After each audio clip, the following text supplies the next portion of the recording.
కాంగ్రెస్ విషయానికి వస్తే ఆంధ్రప్రదేశ్లో కాస్త ఇబ్బందికర పరిస్థితుల్లో ఉన్న కాంగ్రెస్ పార్టీకి పునరుత్తేజం తెచ్చే ప్రయత్నంలో భాగంగా అధిష్టానం షర్మిలకి పగ్గాలు ఇవ్వచ్చు అనే ఊహాగానాల మధ్య రాహుల్ గాంధీ, ఖర్గే నిన్న చాలా క్లియర్గా చెప్పేశారు సార్, ఏపీసీసీ నేతలకి షర్మిలకి కాంగ్రెస్ పగ్గాలు ఇవ్వబోతూ ఉన్నాము అని చెప్పేసి.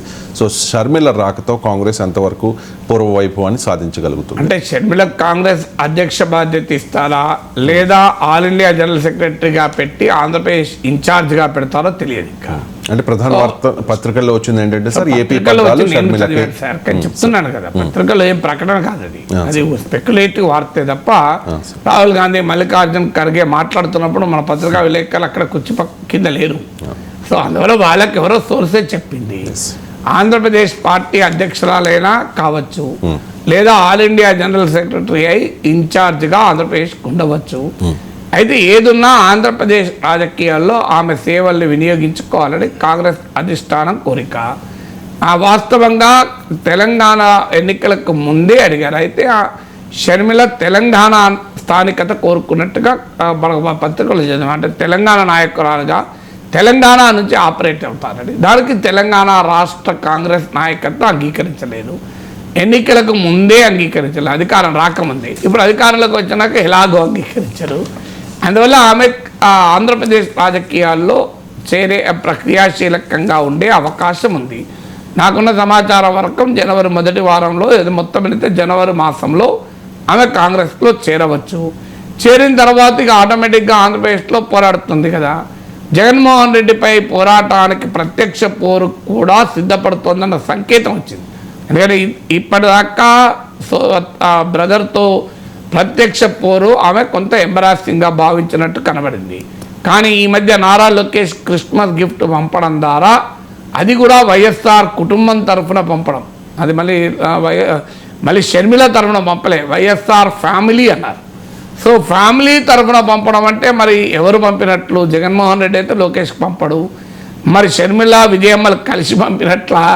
సో వైఎస్ఆర్ ఫ్యామిలీ అనే పదం చాలా విస్తృత పదం. సో దాని ద్వారా క్లియర్గా అర్థమైంది, జగన్మోహన్ రెడ్డి ప్రధాన ప్రత్యర్థి. ప్రతిరోజు ఊరూరు పాదయాత్రలు చేస్తూ జగన్మోహన్ రెడ్డి సైకో అని తిట్టినా, తన సోదరుణ్ణి సైకో అని తిట్టినా, లోకేష్కు క్రిస్మస్ గిఫ్ట్ ఎవరు పంపారు? జగనన్న వదిలిన బాణం. అంటే జగనన్న వదిలిన బాణం జగన్కే తాకుతోంది అనేది క్లియర్గా అర్థమవుతుంది కదా. సో అందువల్ల షర్మిల జగన్మోహన్ రెడ్డి వ్యతిరేక రాజకీయ శిబిరంలో ఉండబోతుంది. అప్పుడు ఏం జరుగుతుంది అంటే, కాంగ్రెస్ విడిగా పోటీ చేస్తుందా, తెలుగుదేశంతో కలిసి పోటీ చేస్తుందా అనే క్వశ్చన్ ముందుకు వస్తుంది. అది బీజేపీ ఎటువైపు ఉంటుందన్న దానిపైన ఆధారపడి ఉంటుంది. ఎందుకంటే చంద్రబాబు నాయుడు కాంగ్రెస్ కన్నా బీజేపీని కోరుకుంటాడు. కేంద్ర ప్రభుత్వ అండదండలు ఉండాలి కనుక బీజేపీ ఇంకా తేల్చుకోలేదు కనుక ఇది కూడా తేలదు. ఇకపోతే వైసీపీ అసంతృప్త నేతలకు, వైఎస్ఆర్ కాంగ్రెస్ పార్టీలో టికెట్లు రాని వారికి కాంగ్రెస్ పార్టీ మాత్రం ఒక గొప్ప అవకాశంగా కనబడుతుంది. ఎందుకంటే ఒక ప్లాట్ఫామ్ రెడీగా ఉంది, తమకు తెలిసిన ప్లాట్ఫామ్. గతంలో తాము ఆడ పనిచేసాము. కాంగ్రెస్ పార్టీ అంటే హోమ్ కమింగే కదా వైసీపీ నేతలకు. 99% ఆఫ్ ద వైసీపీ నేతలు గతంలో కాంగ్రెస్ నేతలే. సో అందువల్ల వారికి పొలిటికల్గానైనా పర్సనల్గానైనా కాంగ్రెస్ పార్టీకి తిరిగి రావడం ఎంబరాసింగ్గా ఉండదు. ఎందుకంటే అది కంపాటబిలిటీ ఉంటుంది, కల్చరల్ కంపాటబిలిటీ ఉంటుంది కాంగ్రెస్లోకి రావడం.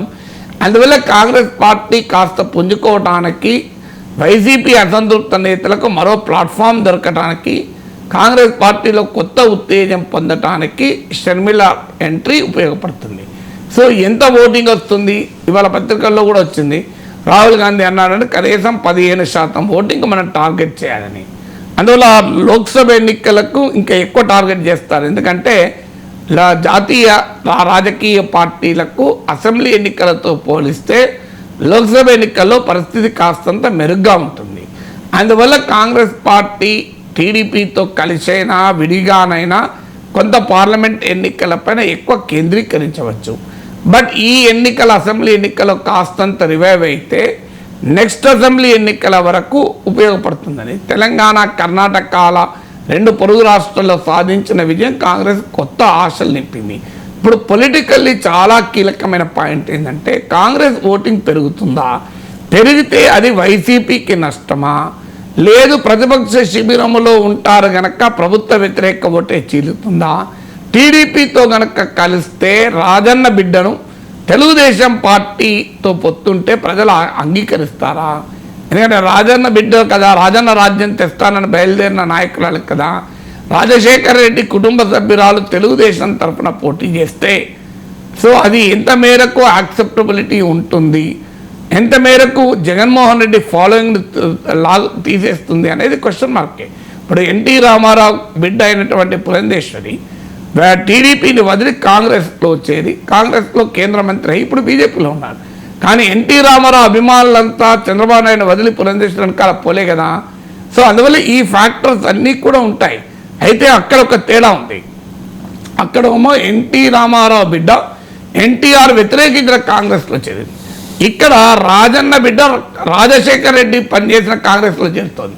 అందువల్ల రాజశేఖర రెడ్డి చివరి కోరికడు ఏంటి, రాహుల్ గాంధీని ప్రధానమంత్రి చేయాలని. ఇప్పుడు రేపు షర్మిల చెప్పబోతోంది చూడండి, మా నాన్న చివరి కోరికైనా రాహుల్ గాంధీని ప్రైమ్ మినిస్టర్గా చూడాలన్న మా నాన్న కోరిక తీర్చడానికే నేను కాంగ్రెస్లో చేరుతున్నా అంటారు.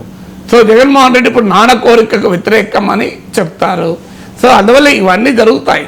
అయితే కాంగ్రెస్ విడిగా పోటీ చేసి ఓటింగ్ తెచ్చుకుంటే ఎలా, వైసీపీకి ఎంత నష్టం, టీడీపీతో కలిసి పోటీ చేస్తే ఎంత నష్టం, ఇవన్నీ political questions to be watched.